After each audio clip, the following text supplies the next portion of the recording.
good afternoon, Ray. Hey, Jason, how are you? I'm doing really well. How are you? Pretty good, man. I'm sitting in my living room here. The snow was falling in New York. I just dug out the thing for the third time, and Yeah. pretty good. Yeah. Yeah. That's kind of the story that I think most people have in New York or anywhere in this Yeah, globe yeah, on February 3rd, 2021, which is when we're recording yeah, this, is, yeah, I'm sitting at home, have time for a yeah, podcast. yeah. So I just want to say really great to have you on. I want to share for the audience, we were going to record this a year ago, I think, if hmm I'm not mistaken, right before the pandemic hit. And Yeah, you're just all up, before. yeah, up to all sorts of cool stuff. And then, Yeah, as we'll get to learn a lot more about you in the episode today. We will learn a lot more about what you're up to. And I also want to say, Ray and I don't really know each other. Like, we've had a conversation, but Ray actually came in from a mutual friend, acquaintance that we both know.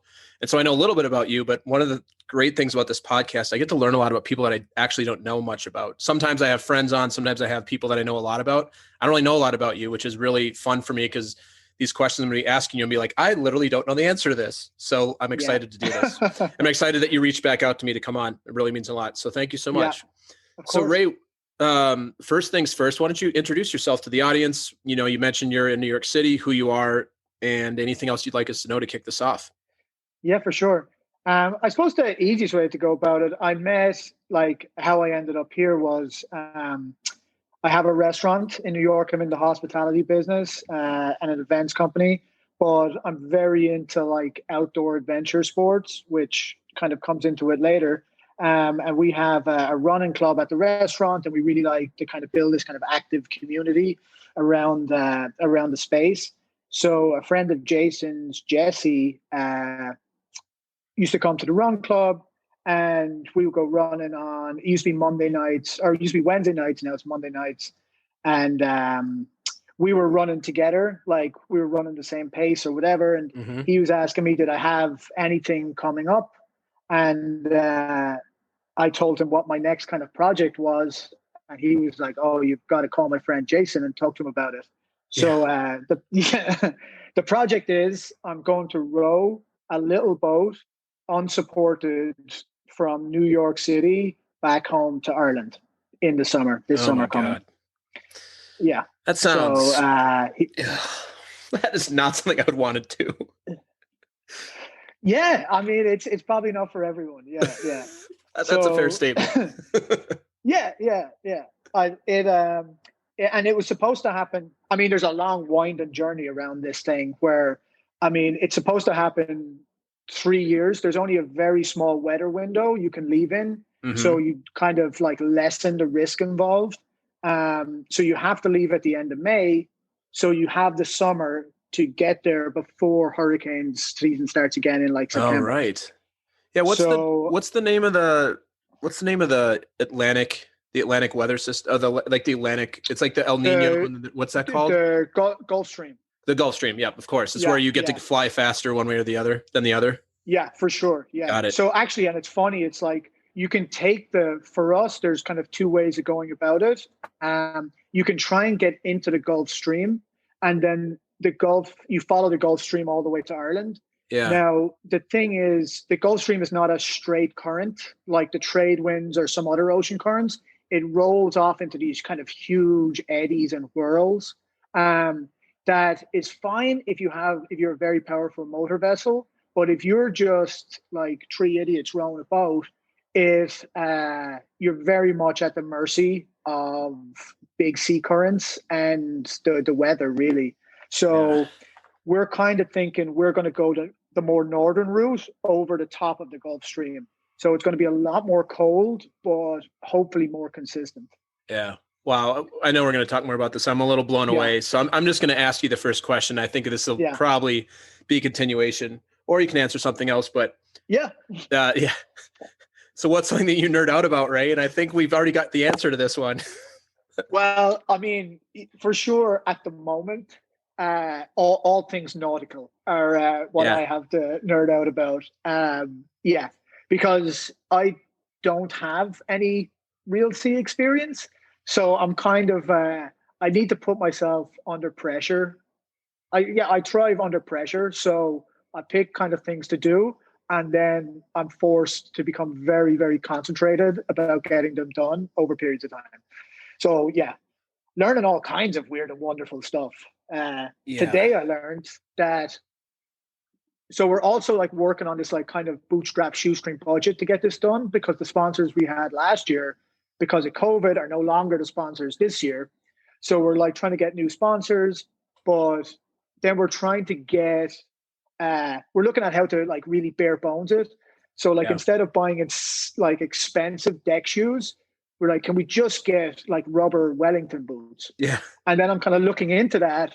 But it turns out if you fall off, like if you go man overboard and you're wearing wellies, then you sink to the bottom. So that makes sense. They fill up. They fill with water, yeah. That's why in fly fishing you wear the coveralls, so if you fall into water, they don't. Yeah. Wow, that's crazy. I have so many questions about this. I'm trying to think if I want to ask you them all now. I think I do. I think I want to ask you some questions about this. Yeah. So you said it's you and two other. Yeah. It's the team of three. What kind of boat are you going to be rowing in? It's a 20-foot. It's essentially a big rowing boat. So like if you think it's like wider than a kayak, like a good bit wider. Yeah. But it has two rowing positions. And then at the back, there's, let's call it a 6-foot cabin. Yep. And the cabin is essentially like you can fit two guys in a coffin style, if you know what I mean. Yep. It's like you can't even kneel up in it. It's just a flat kind of, so that's where we're going to sleep. And then you're just going to row kind of 2 hours on, 2 hours off, 24 hours a day, 7 days a week. So there's always somebody rowing. And then in those breaks, the other person gets some sleep. Yeah. And how long do you expect the trip to take? 60 to 75 days is the plan. We're going to take 80 days worth of rations. So hopefully no longer than that. Wow.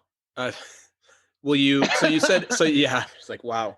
So you said you were unsupported. So what I read that to mean is you won't have any motorized boats or anything alongside of you. It'll just be the three of you out there with your boat. What about like GPS and communications? GPS. Yeah. So, I mean, on the good side of it, in the history of kind of ocean rowing, like originally there was two Norwegian guys, that did this, Harbo and Samuelson, in 1896, right? And they rowed a boat from New York City to England pretty much, in a like John Dory modified rowboat. No GPS. Insane. And they made it, which like is just, now no one even attempted it for like 70 years, 80 years, like 70 something years after that. So the GPS side of it makes it so much safer. So I'm just thinking in my head, I'm like, these guys who did it then, it's a different thing than what we're doing from a risk perspective. You can have GPS, cheap GPS on everything now. You can put a separate GPS on your shoes and your jacket, and it's not, it helps so much. It's very hard to get lost on the planet these days with current satellite technology. Now, the thing is like, you don't really want to be in the water in the North Atlantic for that long. Like it won't matter, it's too cold. So there's pluses and minuses, right? It's still dangerous, but GPS is great. You have an EPIRB, which essentially is if the boat, it's hydrostatic. So if it goes under the water for a certain amount of time, the pressure releases it. And that sends off a kind of an international distress call. And by maritime law, the closest ship to your position has to come and see what the emergency is. It's a mayday, yeah. Gotcha. Wow. I feel like every question I want to ask you today is going to somehow relate back to this if we wanted to. Sure. So I'm actually going to move along. And again, like, we can come back to this, or you can answer all sorts of other stuff. Yeah. So again, this is a funny question. What's something that's inside of your comfort zone that might be outside of somebody else's? And I think rowing for 60 to 75 days straight with two other people in a rowboat from New York to the other side of the Atlantic is definitely something that is outside of almost everybody else's on the planet's comfort zone. including Yeah, mine. maybe. Yeah. I mean, there's definitely, there's people out there. Yeah. It's, I think I do have, um, a certain level of comfort in physical exertion that Hmm. I see other people kind of fold, and I don't know why, if you know what I mean. Like Yeah. that's is like you said, I started off running, like running ultra, and every time I kind of upped it a level, I thought I could go further, you know. Yeah. Yeah. So it's been a kind of a general progress of upping the ante over the course of the years to where at the moment it's like now I want to move into things where you're totally responsible. Like there's the Yeah. safe, you are your own safety net. There's no Yeah. race, there's no organizer. This is it. Yeah. How much? So high pressure Yeah. situations. How many, have you figured out how many calories you need to consume per day? It's as many as you can get down, Yep. really. So it's like 5 to 6,000. I think we're going to kind of max out at. Yeah. And then the problem is you find it very hard, seemingly, to get to that comfortable level to eat 5 or 6,000 calories a day. You're probably going to be seasick at the start. Yeah. So in those first 2 weeks, from what like some really experienced ocean people have told me, some ocean rowers who've done the real deal, um, they were like, it doesn't matter who you are or how like hard you think you are or anything. And they go, your body is just, it's not able to deal with it for a little while. Hmm. And you have to put on, I mean, I put on 30 pounds for this. Mm. So I'm ready to quite Muscle, easily, actually. I muscle didn't or find that. not We're muscle? going to say half and half. Half and Yeah. Some half. COVID weight and some non-COVID weight. Yeah. Yeah. I do less running. So I used to run a lot, and I Yeah. used to be like a skinny ultra runner, like 160. And now I'm lifting and kind of doing less cardio or less hard cardio. Yeah. And so I'm putting on muscle, but also like, you got to have, you just have to be a little chunky out there, Oh right? yeah. You got to be Oh ready yeah. to, yeah. Yeah. It's cold out there at night, isn't it? Yeah. It's going to be, it's going to be nippy. Amazing, man. All right. I'm so interested in this next question for you. We're going to look at the reverse of this. So Yeah. what's something that is outside of your comfort zone that might be inside of somebody else's? I thought a lot about this, and to some extent, and I had listened to a lot of the people that were on before, and it's quite a common answer, but I'm definitely an introvert rather than an extrovert. Mm-hmm. And this itself is a little outside my comfort zone, where generally I don't talk about myself. Like I really like to listen and kind of keep taking in knowledge, and then not really, maybe not confirm my position on anything Mm. till, so like being on the record is something that maybe I'm not, yeah, is a little bit, it's new to me. Yeah. I like that term. I'm curious about um and you've alluded to this, that you're a, in the hospitality industry, you own a Sure. restaurant in New York Yeah. City. To me, I'm curious how you manage your energy levels, because I'm just going to assume some things and you tell me if I'm wrong, but when you own Sure. a restaurant, you're kind of there all the time and there's always going to be people there. How do you manage your energy levels if you really identify as an introvert and then you're also in an industry where you're always around people? How do you manage that? Is I really think the two might be linked to a certain level. Like I think you see a lot of people that are in hospitality that, even if they were kind of in the middle, kind of turn into introverts in some way, because you are expending a lot of energy with people. Um, I think sometimes it, it's work. It's like I look at it as work. I go in, it's like I play a person on TV called me, and it's a persona that you have. Like I used to be behind a bar for many years, and I'm in there. I'm going to entertain people. I'm telling stories, but like once I leave, do all these things that I'm on my own for like extended periods of time. I'll go run. I've ran for like, hours, and it's all very, I'm never seeking out crowds of people or small talk really, Yeah. Yeah. So being on a boat with two other people for 60 to 75 days is actually not a terrible thing for you. No, I think it's going to be, I think it's going to be fine. Do you think the three of you will talk a lot, or do you think there'll be a lot of solitude, or I guess a combination of both? I think a combination of both. I mean, I don't know these guys, which is kind of another whole interesting part of this. Yeah. So, I mean, I went through, I would say nearly 15 guys have been on this team and have like committed to it, put their hands up, said, yeah, I'll do it.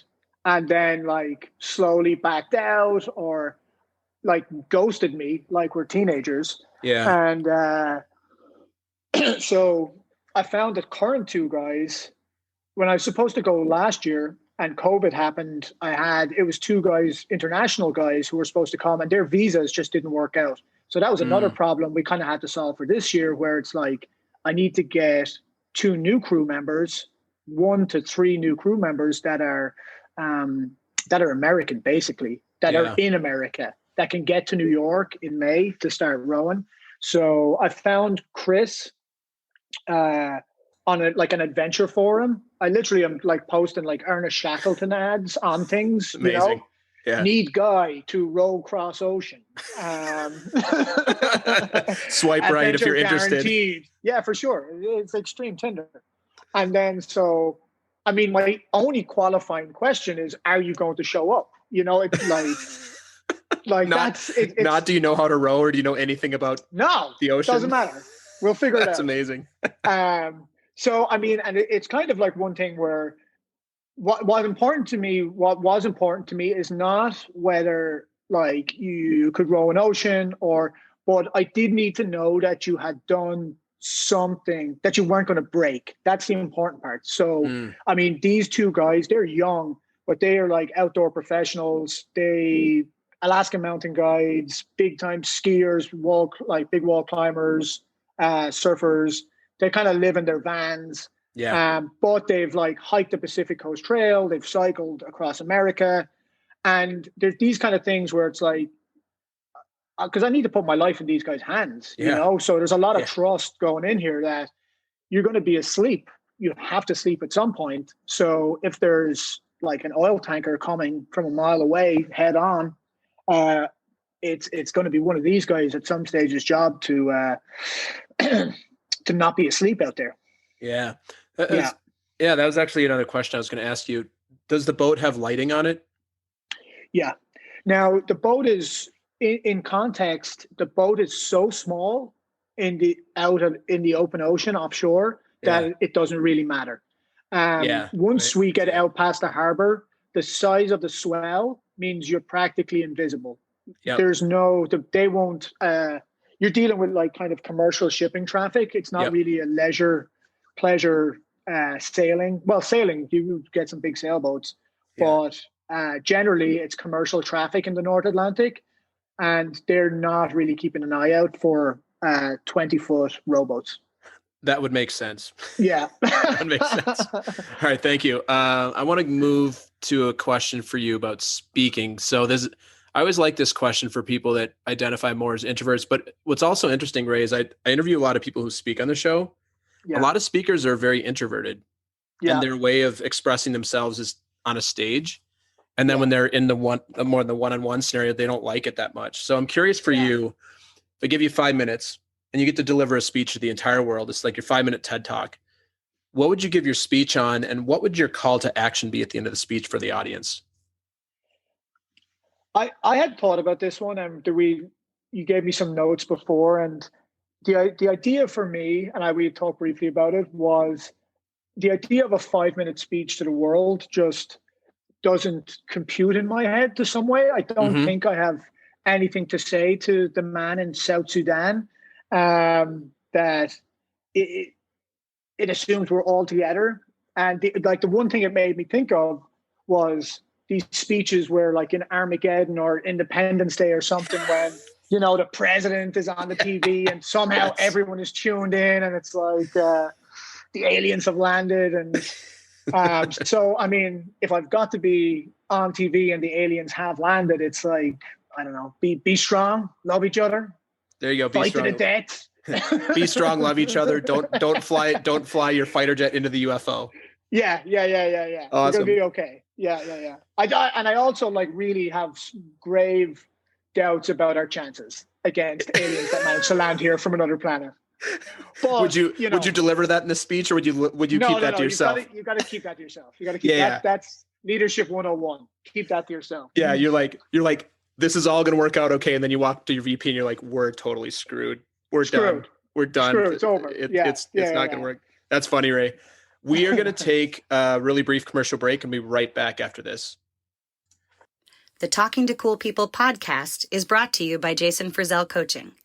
Jason works with amazing people who are looking to find and develop their passion and purpose and create their journey to wherever it is they want to go.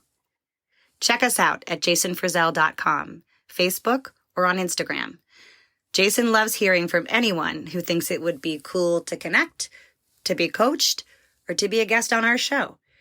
Email him at podcast@jasonfrizzell.com or DM him on Facebook and Instagram.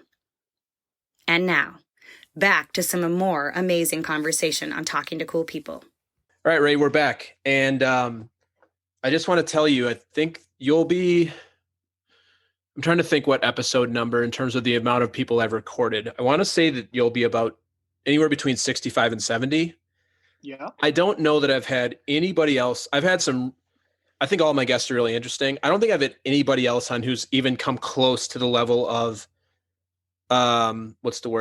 bravery that you have shared with us in the first 20 minutes of this episode. Thank you very much. Yeah. So very cool.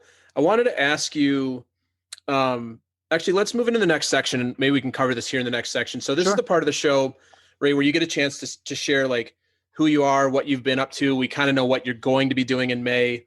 You mentioned that you're a restaurant owner. Anything that you think you'd want to share with the audience that you think would be interesting for us? This is kind of your time to shine, and I'll ask you questions throughout. To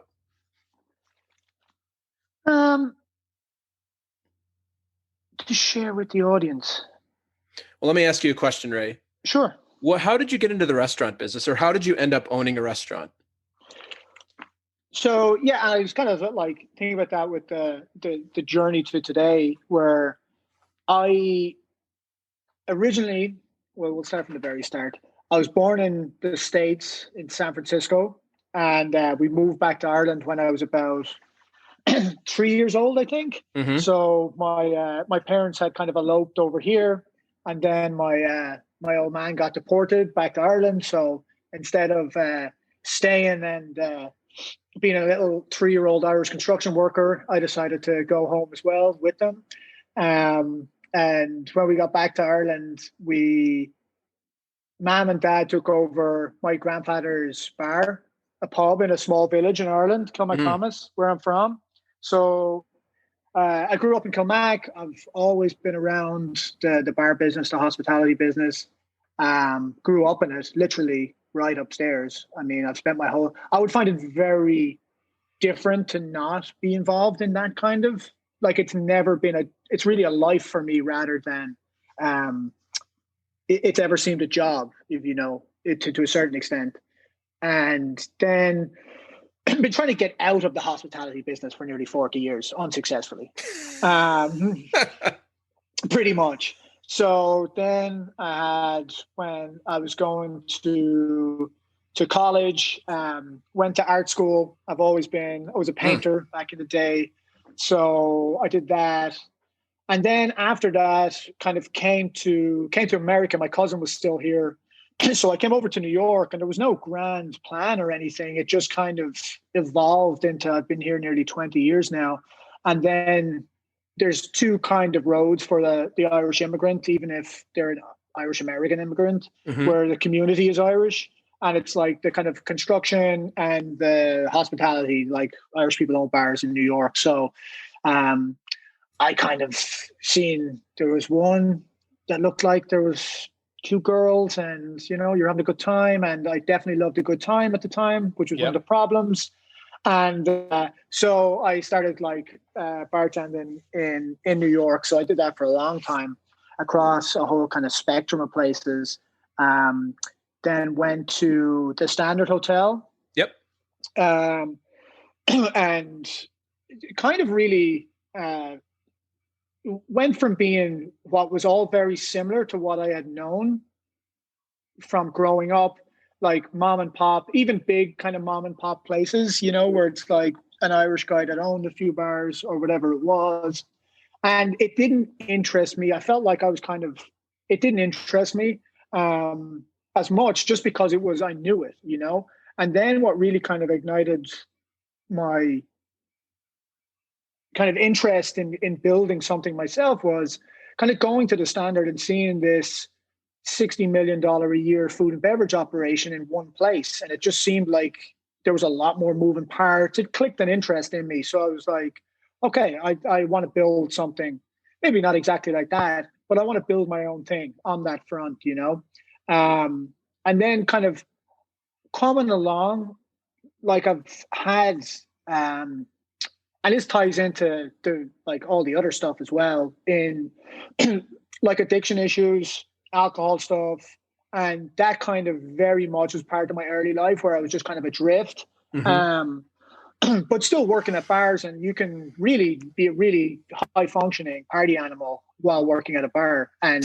like being completely off the rails for like off the rails for a long, long time. Yeah. So, I mean, I did that, got into trouble, got a few ultimatums from a few people, and then kind of gave that up and built from there. But I mean, even like the running, the endurance stuff, and that, I had played team sports growing up in Ireland, because I'm kind of from a really small place in Ireland, where you just had to play on the sports teams, because that was as many people as there was there.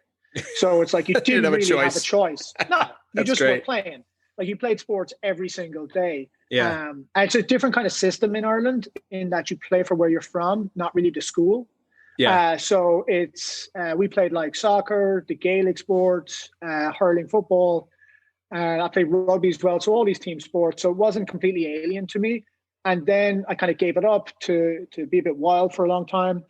But when I came back to it, I just had a lot of time on my hands, and I had a lot of energy. So I started running. But like, I totally, I can't do anything in the middle ground. So it's once I realized that, like, life became a lot easier for me. I think a lot of the frustration sometimes is thinking you can kind of be the same as everyone else, and you can just do something in moderation, and then being really kind of mad at yourself for not being able to do it, So it's like, I know I can't go out for a few drinks, even though like I can kid myself sometimes that maybe that's a good idea, but it generally, for years and years and years, I knew I couldn't. And once you kind of come to peace with that, and you can kind of go, well, I'm really good at doing things to an extreme, and I don't find it that hard. It just kind of, my brain works like that. So like, I took up running, and then I'm like, oh, okay. And I'm running every day. I'm running a lot. I'm getting like super fit. I go from running to, it's an interesting story. I seen this guy who used to run around Prospect Park in Brooklyn, and he's like an older guy, and he used to wear this like Iron Man, like kind of unitard over there. And I was like, who is this guy? And then I'm like, I'm only interested because I want this unitard, whatever it is, like, he looks like he's achieved something. Like, I'm jealous of this thing, So I just start and I start looking into Ironman stuff and triathlon, and I don't really have any idea about cycling, and I have no idea how to swim. So I just signed up for a triathlon, and I taught myself to swim off this Terry Loughlin Total Immersion, like a DVD. So I'm trying to like watch a DVD, then I go swimming, then I come back, and I'm still not the greatest swimmer in the world, but I did enough that I got this race done. Yeah. And then I got up as far as Ironman. I did Lake Placid, did well in that. But again, I found it relatively like the training, stuff like that is just great for the mental side of everything, right? Yeah. It just totally filled in that kind of void for me. Yeah. And then it went from that to ultra running. I don't really like cycling that much. So once I had got to that point, like the running for me was always the purest thing. And it just no nonsense, right? You don't need an expensive bike. You literally can put on a pair of shoes, go out of your house and do it. So I just started to like ramp up on the running to where I went from like, okay, I'm going to run a marathon. I'm like going to do this to then I seen this run in the Sahara Desert. So they do like 6 days. So we did 6 days and you run like 160 miles over the 6 days. And they call it self-supported, but you get the water and somewhat a bit of shelter from the race organizers. Somewhat a bit of shelter. Yeah. It's essentially like they hand you an umbrella at the end of the day. It's not far off. So what happens is it's a really heavy, like the Berbers out there, it's a stick and a really heavy piece of wool, and that's it. And you have to figure out how to make that into something that can withstand the sandstorm in the middle of the Sahara. So yeah, I kind of moved on through the running to when I was doing these kind of multi-day kind of big ultra races. Yeah. And again, that went really well. I'm good at logistics. I'm really good at like nerding out about things, knowing exactly, reading everything that's ever been written about it, and coming in where I just felt I was 10 times better prepared than most of the people I met there, you know? And then I was able to deal with the pain again, it's not so much pain and like they call it like the sufferfest, right? Is a kind of a big ultra term. Like people love a sufferfest, and it's like the discomfort is the same at like 30 miles as it is at 100. Do you know? It's a wonderful way of accepting. Just accept. It's not going to change. You just have to accept it. And once you do, it's not a problem. I'll tell you, I don't like running. I like cycling. Yeah. And the idea of running, and I also don't like being hot. So that when I'm hearing you talk about running in the Sahara Desert, that for me is like the 7th level of hell. Yeah. That was a really interesting one in problem solving, in that I went out the first day and it was these massive sand dunes was the first stage. And I'm running down at Rockaway Beach on the sand. Now, it didn't take me long to realize that Rockaway Beach and the 200-foot sand dune in the Sahara were an unrelated like surface, you know? Yeah. So I'm like slipping in and my feet are sinking. My bag wasn't set up properly because you're carrying all your food for the week in a bag. So, but you're not carrying enough because you don't want to carry too much. So that's kind of another problem you have to solve. But going up these dunes, and I finished okay in the first round. There's probably like 1,400 people in this race to start with. And I finished in the top 100 somewhere. And I was disappointed with that. I thought, but it was better than I thought I was doing the first day. So the second day, I was like, I've got to get in gear for this. And there was this guy at the race who's a famous ultra runner from back in the day. Now, this man is in his 60s, Marco Olmo. He looks like a Greek god. Like he's like 6-something, chiseled. He's like, you just wish you looked like him now, not even when you're 65, you know? Right. And he says very little. He's Italian.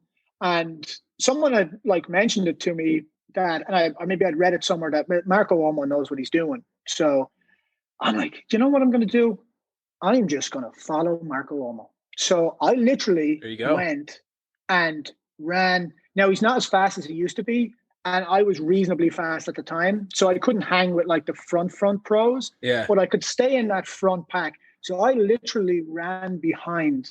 I was annoying him, like, but I didn't care because I just had to get it done.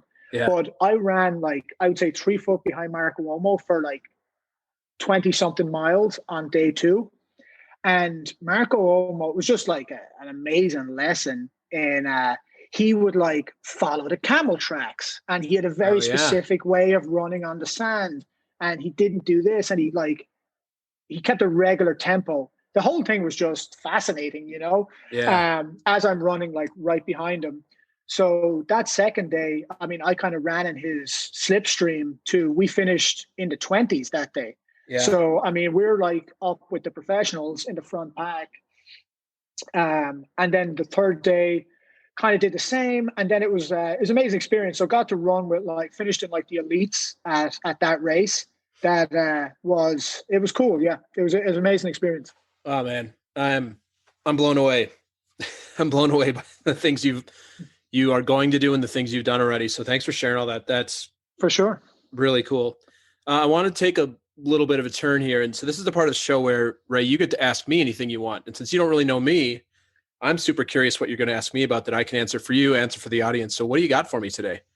Yeah, I'm really fascinated. I'm like going to try and get some like free life coaching on this. But I'm really interested to know, as someone who deals with like performance, right? Where it's like you're getting people to perform better. Like in something like that I'm doing, how would you look at that? Like, where would you say what's important there? Where are the performance metrics in the lead up to that for you? Yeah. When you say in that, what are you specifically referring to? Like let's just say high pressure situations, whether it applies to, I kind of see some things sometimes, leadership situations where there's a lot of pressure.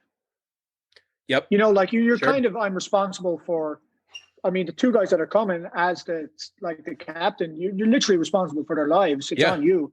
So it's, there's a certain amount of, there's pressure involved. Yeah. And I'm interested to see like what people's thoughts on that are. Yeah. Like I've actually been thinking about, I've been listening to you, and the thing that, like, if you were my client or a potential client, the thing that keeps coming up for me is like, what is this all for? Like, what is it? Yeah. What is it about this that gets Ray excited? And so I'm going to try and answer this, but it's probably not going to be a direct answer, but I'll do my best here. For me, it's always about what are people committed to? Yeah. And so when I say what they're committed to, I don't necessarily mean that you obviously are committed to doing this row. You're committed to the runs, but what's the thing on top of that? What's the thing if you were to get elevation and be like, hey, what are the things I'm up to in my life? And this applies to everything, right? Like for you, it's athletics, physical performance. For some people, it's making a lot of money. For other people, it's like things like parenting or whatever.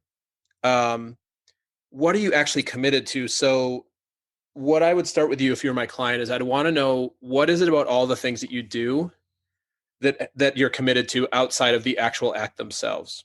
So think about, hey, run 150 miles in the desert, row for 60 to 75 days. What are you committed to? And what are you looking to prove to either yourself or to others? And so that's where I would start with you. And I relate that, and I'm not asking you that here because if you want to answer, great. But a lot of times people, and you're not a good example of this because you're doing things by choice, right? Like nobody's making you do these things. You also run a restaurant. I'm assuming that that's something that you said you've been trying to get out of it, but I would assert that there's something about that has you stay there. A lot of people, especially in their jobs, they do the things because they feel like they should or they have to. Yeah. And getting them clear about like, what am I actually committed to? So for some people, they're committed to freedom. For other people, they're committed to fun. Like my main commitment in life is fun. So I try to look at everything I do through the lens of fun. For me, rowing across the ocean or running in the desert is not fun. So I would not do it. Even if I could, my body would not handle it. I'm not trained for it. I would not do it. But so like people, and you've listened to some of these episodes, people say like, hey, well, like what was, why did you start the podcast? Or why do you do coaching? Or, like all the different things I do. I'm like, because it's fun. Yeah. So for me, I'm committed to fun. Some people are committed to freedom. Some people are committed to, some people are committed to love. So the things they like, they view the world through love. Some people are committed to service. And it's not to say that you can't combine all these into one thing for yourself, but most of us usually have one or two things we see the world through. So that's where I would start with somebody, high performance. Hey, what are you committed to? Like, oh, I'm committed to making a lot of money. Great. What are you actually committed to? Because money by itself doesn't do anything. Rowing across the ocean for the sake of rowing across the ocean doesn't do anything for you. Maybe it lets you prove, but there's something on top of that. So that's where I would start. Yeah, that's interesting. Yeah. Do you want me to answer? Yeah, I'd actually love to hear. I'd love to hear what you see as your overarching commitment in life.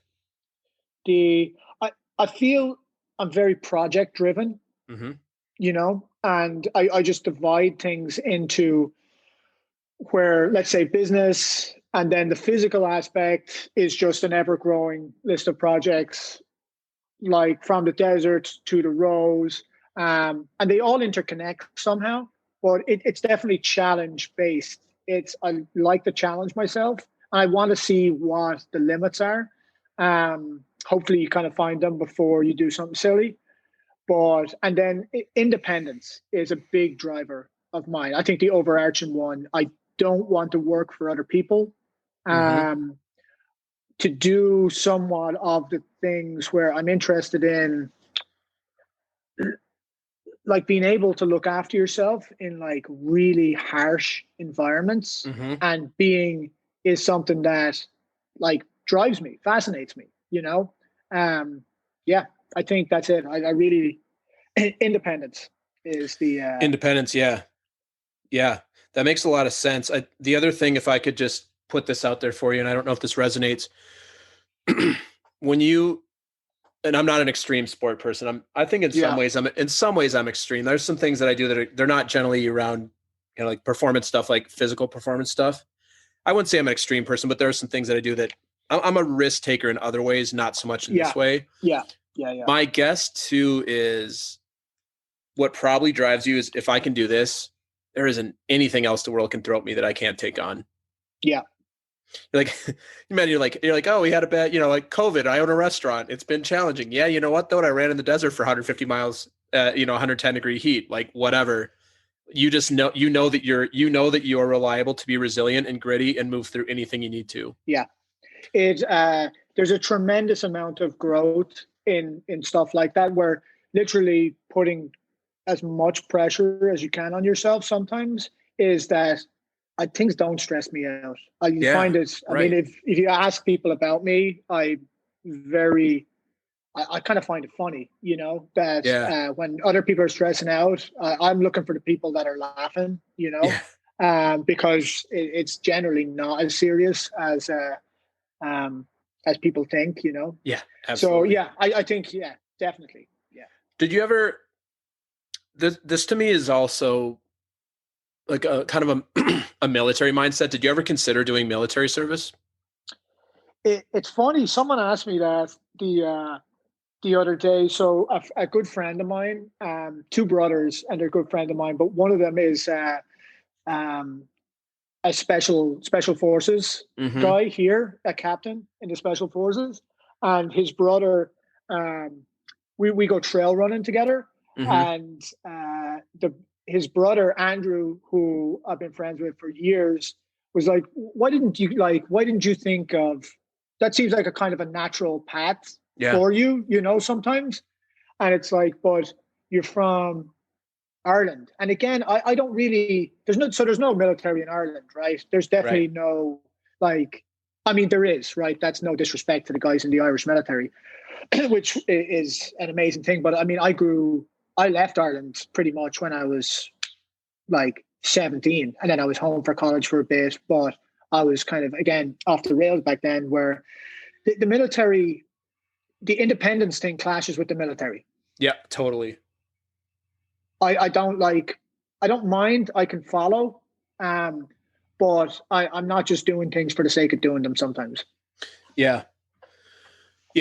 Episode 7, my friend Steve Drum, I don't know if you listen to that one. He's a former Navy SEAL, and I'd never known any elite military people like that before. Not to say that I have a tremendous amount of respect for everybody in the military. I think if you're in the military, you're elite. It's amazing. He's a Navy SEAL. He was a Master Sergeant, Navy SEAL, enlisted. Unreal. Yeah. And we had a conversation, and it's the old saying, you probably heard this, like, why, I forget how it's like, why did you climb the wall? It's like, 'cause it was there. Yeah. It's like if it's there, if you put something in front of me and you tell me I can't do it, or you tell me it's going to be hard, I'm going to do it to prove you wrong or prove myself right. So amazing, Ray. For sure. Amazing. I seen, were you following? So they just climbed like K2 for the first time in winter, the Sherpas. Those guys are crazy.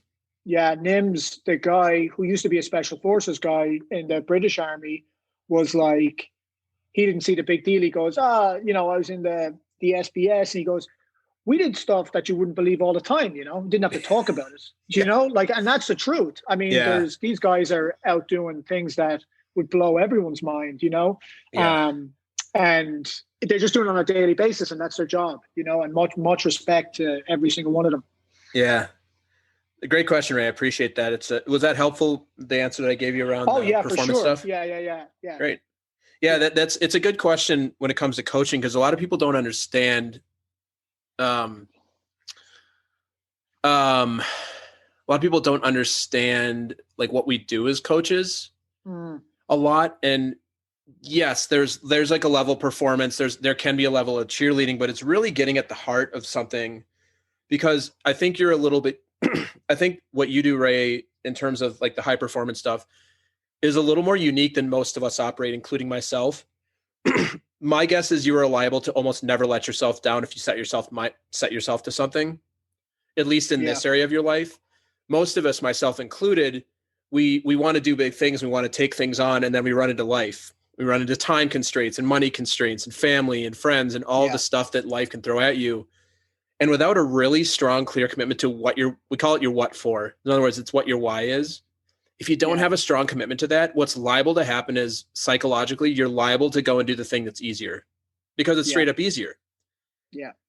And so in coaching, that's actually why like trained coaches are important, because we're actually trained to be like, okay, let's dig deep and let's get you really clear about what this is all for. So when the stuff comes up that's going to be stressful for you, you have a commitment to keep on keeping on.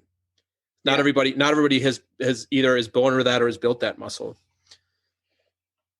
Yeah, for sure. I think like the need to be like kind of relentless to get things done. I mean, even for this row, or things never work out how you want them to work out.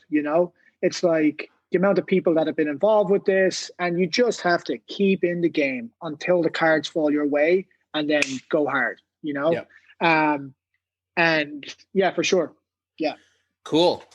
All right. Let's take it back to you, my friend. So what's something else that you're passionate about besides what we've talked about so far today? I was kind of thinking of that, and something that, again, I definitely feel just even keeled. Like there's not a lot of things don't move the needle for me. And I'm trying to think what excites me and gets me. And it's people. I really like building teams.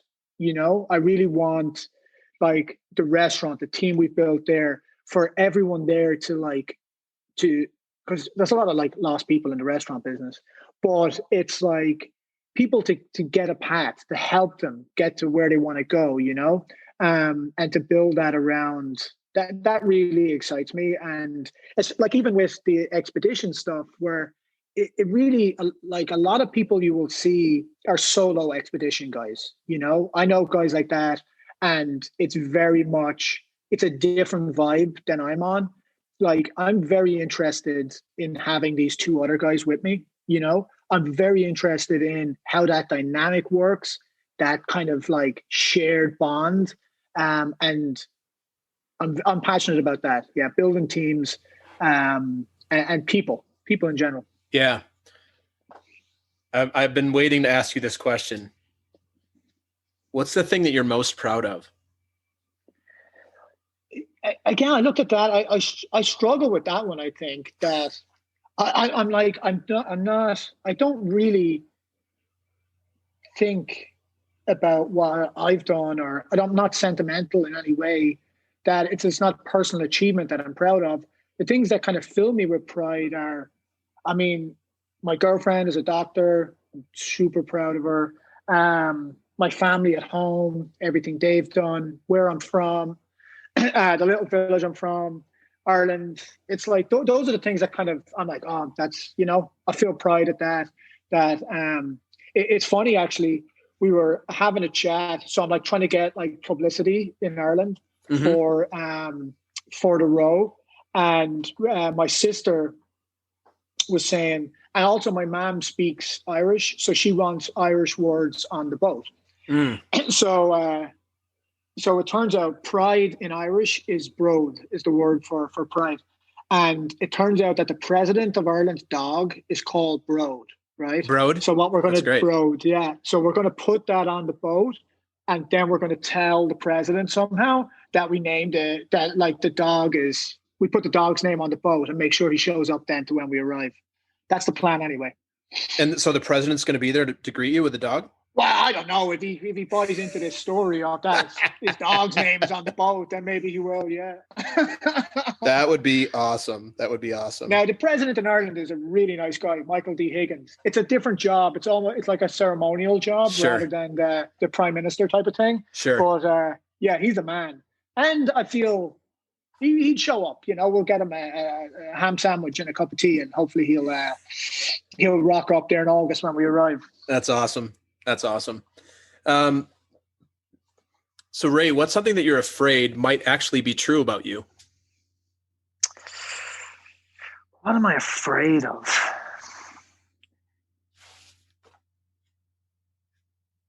I think it like I'm afraid of failure, you know, that I'm afraid that this self-belief is not true, if you know what I mean. Like I know exactly what you mean. Yeah, I have, and even like when I'm going, I am just like magnetically rock solid in my self-belief. Like I'm doing it, but the shades of doubt. Like, is that just because my mother told me? I've thought a lot about this. Is it, why do I have the self-belief that other people lack, you know?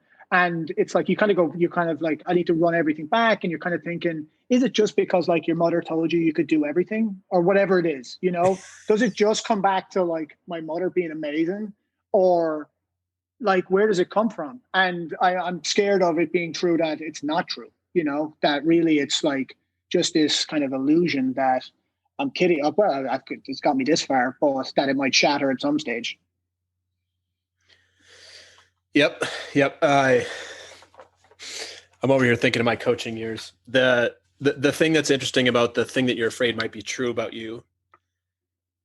The next question sometimes, and this is partially a therapy question, partially a coaching question, just depends on the context, is, so what's the thing you do to compensate? And you just answered for us.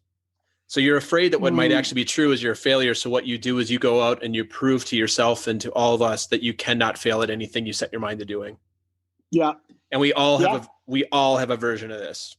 Yeah. For some people, I'm afraid that I'm actually lazy. So I work my ass off, work myself to the bone. Some people is I'm afraid I'm unlovable. So I have a ton of relationships that never actually end up with true love, but I'm always with somebody. And there's a million ways. There's a million ways this can land. Yeah. And that actually, Ray, your answer doesn't surprise me at all. And a lot of this stuff that comes up in this question, the answers, a lot of it does come from our childhood. You said it, right? Like your parents told you either you were good at everything and nobody's good at everything, or that your parents told you weren't good at anything. Yeah. So for parents listening, I'm personally a parent. You know, I would say like part of our job as a parent is to screw up our kids a little bit. And one of my friends, he was actually on the podcast last year. He's a great guy. His kids are grown now. He's a tremendous parent, phenomenal human being. Sean Newkirk. His kids are like, I think his oldest is 25 and he's got twins. They're 22. And I remember growing up, he'd be like, here's $1 for your therapy jar. Whenever they got pissed at him, he's like, here's $1 for the therapy jar. And they all got their jars and they're 18 and they, you know, got like, I don't know, like $50. Pretty funny. It's like part of being a parent. We're all human beings. We're going to screw up our kids a little bit. So for sure. That's awesome. And so we're going to start to wrap up today. I have a few more questions for you, Ray. What would you describe your general philosophy on life? I think it kind of harkens back to what we just talked about. And again, I don't like the cliches of like general philosophies, But I think it's definitely dream big, you know, like don't sell yourself short, and then just be relentless. Like believe in yourself to the point where people can't deny you, you know, like, and it doesn't matter if people are laughing, and it always will get to that, right? Where it's like, oh, this guy, he thought he could do this and it's not worked out. And, you know, people are always going to be, there's always naysayers, and you just keep going, you know, keep going. That's a lot of the, you have to stay the course. Yeah. Like so many people just like give up after like the first, it's hilarious. It's like, what do you think is going to happen? Right. Like they, you know, like they give up the first, like it hasn't even started, and you're like, you've given up. And it's the last man standing type of thing. If you can stay in the game, you're going to get your opportunity. You know, you just got to stay in it. Yeah. Yeah. It's a law of attrition. And this goes back to what we talked about when you asked me the question. This is where having a strong commitment and like a vision for your commitment, what it actually is, makes all the difference versus it's so easy to quit when you don't have a strong commitment. If you're doing it for somebody else, if you feel like you need to do it, you're going to do it. Like a good example to me are people that own restaurants. It's pretty widely known that the margins in the restaurant business are generally not very good unless you're one of the major things. Like, so you have to have a commitment to something, whether it be service, whether you like the energy of it, you like the fun of it. And keeping that commitment when you're like, hey, it's been a down month and you know, we're not covering our cost. And I'm not even talking about COVID times. Like, what is the thing that you're committed to? Why are you committed to doing this? Maybe it's because you want to be a service to your employees. You like to provide a place for the neighborhood to congregate, all those different things. Because to my philosophy, and I'm going to take this question for myself a little bit. This is one of my philosophies is not everybody, but most people are pretty talented if you set your mind to it. For sure. And the thing that stops us is usually not the world. I mean, of course, bad things happen, but usually we're almost always our own worst enemy. Almost always. And like you said, like the only thing that's probably going to stop you from crossing the ocean, it would be you deciding you're going to give up, but you're, I mean, in a way, this is kind of nice. I mean, in a way, like you don't really have an option to quit once you've started. Like you don't, it's not like you said, and this is the thing with the no support. You know what I mean? You're like, hey, I'm calling for the boat. And we're going to count that. You can't do that, right? Like you're like, okay, we're halfway there. We got to keep going because this is what we're doing. Yeah. So I mean, it's like once we get out on the ocean, once you get out there, like it's so far past all the opportunities to quit at that point. But you've kind of done it then. Like 90%. For me, like the tougher points of this was when somebody commits to it and they say they're going to do it for months and it's all planned around the person, and then they just get cold feet. And they're not invested to the point. You like put in personal money, we're looking for sponsors, and it's like it's easy for people to step away.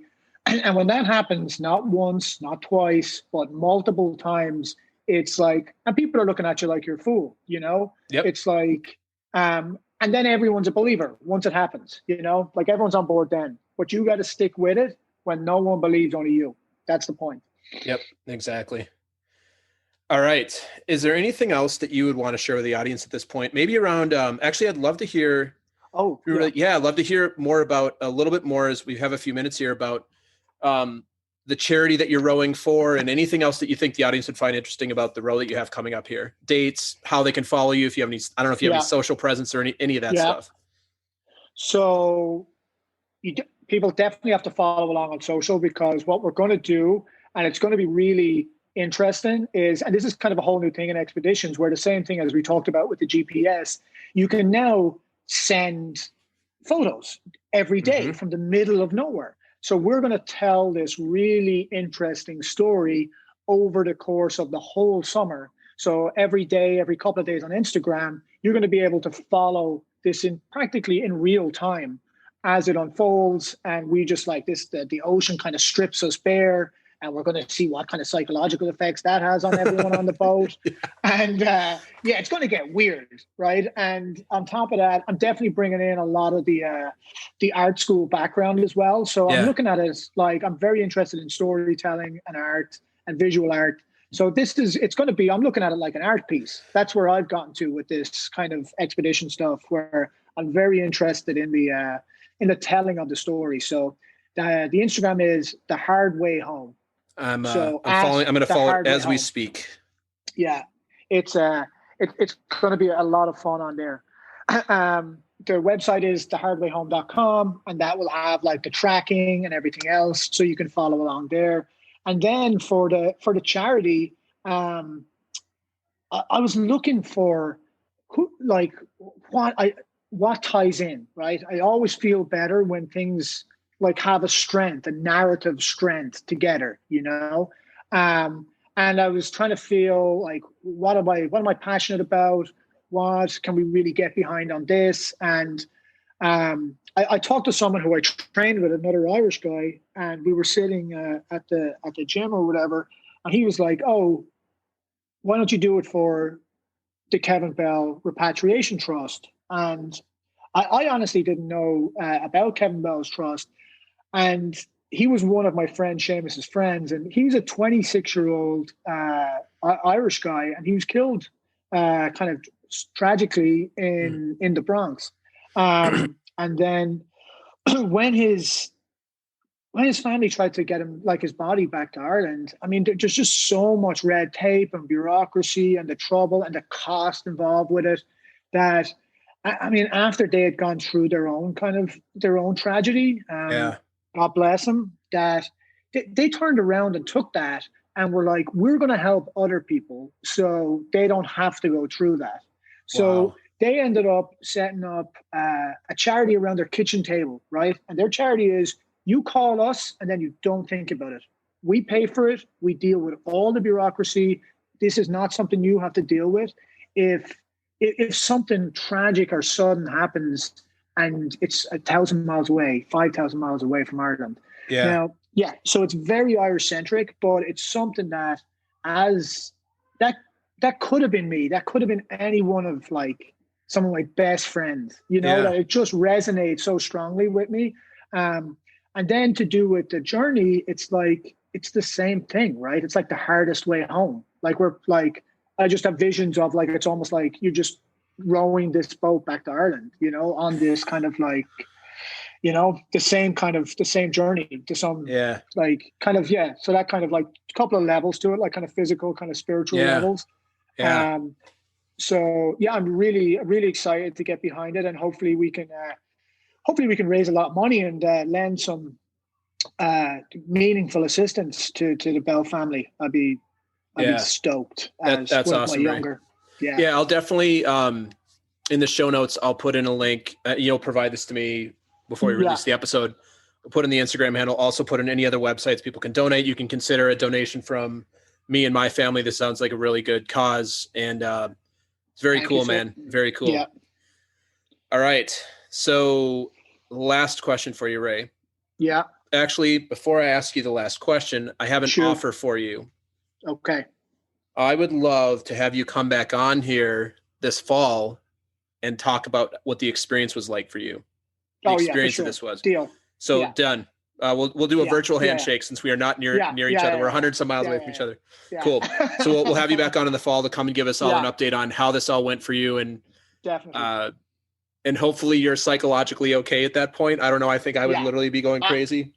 I think it would be fine. Yeah, I think it'd be fine. You seem like you have the personality to make this work, so I'm not worried about it.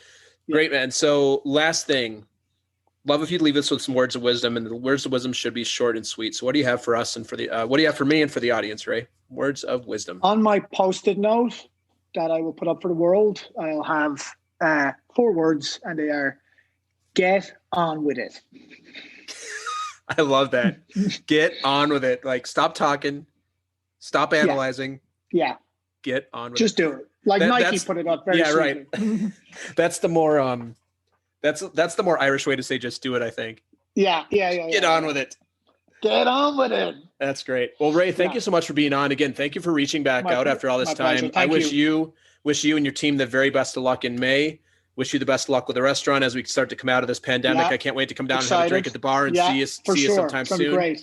Yeah. And it's been great having you on, and we'll definitely catch up in the fall when you're back. The restaurant is worthwhile in Chelsea as well, if anyone wants to come and have dinner. Come April.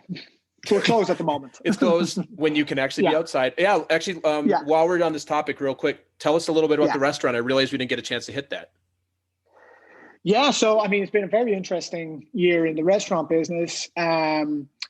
We were closed from March through to September, and then we reopened and we built the outside, and it was great. And then we did it up till the colder weather, and when we shut down indoor again, and it's just not feasible economically to stay open for us. Like it's different for everyone, but we have like quite a kind of a serious kitchen team where it just doesn't work at these the cost, the labor cost doesn't work at the lower percentages. So we're really hoping to get back to hopefully 50 when everyone is comfortable and safe, and like outside when the weather turns maybe mid-March, April. But I'm really excited about next year. I think with all the vaccinations, and I think it's going to be the roaring 20s, so to speak. Oh yeah, September. I can't wait. I can't wait to get back out and eat and drink and socialize. Eat, drinks, and hugs. Eat, drinks, and hugs. I'm a total extrovert. I'm opposite of you, so I'm dying for some. You know, I've been in a house with my wife, who's amazing, and one kid, and then we had a baby in October. So I've been Congratulations. Thanks, man. Yeah. So I've been trapped with just the fam for almost a year, but we'll make it work. Well, again, thank you for being on, Ray, and best of luck. Thank you, I can't wait. I just followed you on Instagram, and we will see you soon. For sure. Thank you. Thanks. Thanks for listening to another episode of Talking to Cool People with Jason Frizzell. If you enjoyed today's episode, please tell your friends. Follow us on Instagram and Facebook, and give us a shout out, or take a moment to leave a review on iTunes. If something from today's episode piqued your interest and you'd like to connect, email us at podcast@jasonfrizzell.com. We love hearing from our listeners because you're cool people too.